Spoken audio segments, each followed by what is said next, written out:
Hey guys, welcome to my Geek Rant. I'm really tired right now because I spent the whole day editing the Versus series that I just posted, but I'm still gonna get through this because I just read the new Star Wars. Well, really, I read it earlier today, but I'm actually doing the review for Star Wars #1, made by Marvel. So, as some of you guys know, Marvel has taken over the reins of the comic book series of all things Star Wars related.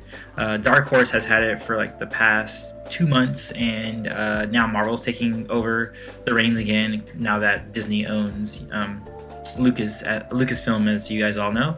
But anyway, let me get into the review.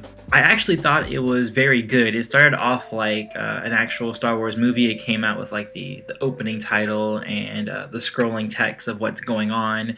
It seemed like it's gonna be very episodic too, in the way that, well, of course it's a comic book series, so it should be episodic in the way that it's told. But it got everything very right. I felt it had a very good original trilogy Star Wars feel to it, especially Han Solo. Han Solo was done pretty well.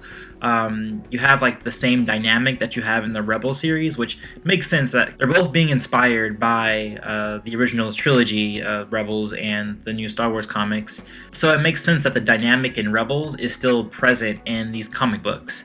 You have Han, who is this smuggler with like a heart of gold, who isn't really coming to terms with the fact that he's part of this Rebel Alliance now, whether he likes it or not. And then you have Luke, who is this masterless Jedi who needs to figure out how to freaking use the Force and how to get through, being pretty much the only Jedi without Obi-Wan being there.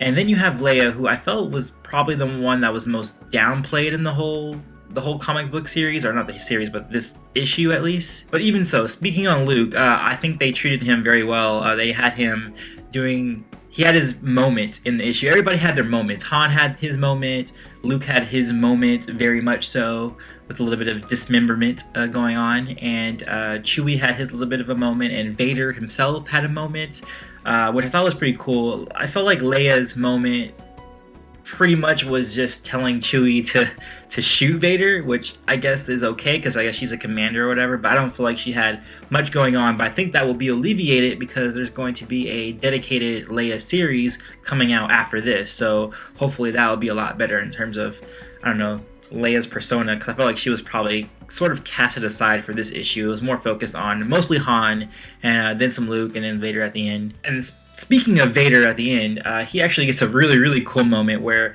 Chewie is perched up on this tower, and he has a shot on Vader, and of course, Leia tells him to shoot him, and then Chewie does it, and then in the most Vader fashion, he not only does he deflect the blaster, which we expect. He's a force sensitive. He's gonna sense that someone's trying to shoot him and kill him. But if you never saw Star Wars or ever read Star Wars and you read this book for the first time, you would know like right away that Vader is not only a badass, but he is a bad dude. So not only does he deflect the blaster bolt, but he also he telekinetically grabs his his stormtrooper convoy and uses them as human shields.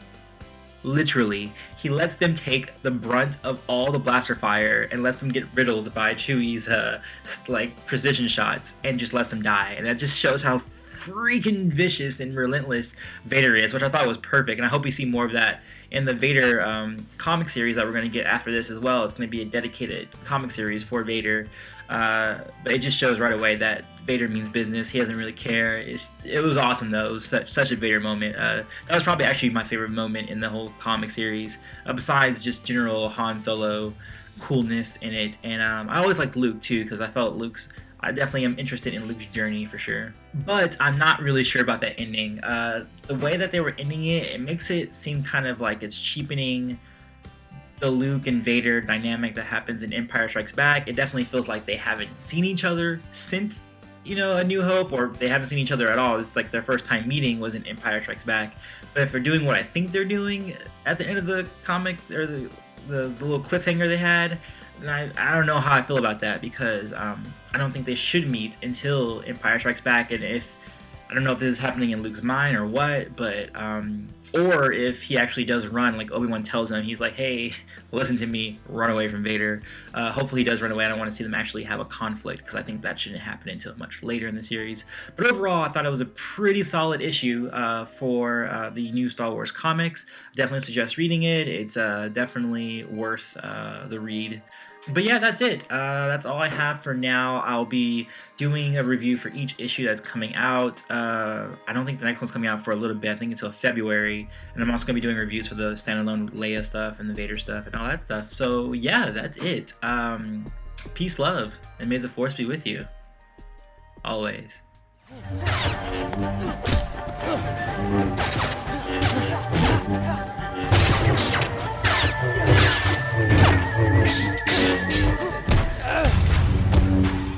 They both held immense power with their use of the Force, Yoda as the Avatar of Light, Bane as the Nexus of the Dark. No, why are you mowing your lawn right now? I'm recording a Let's Play.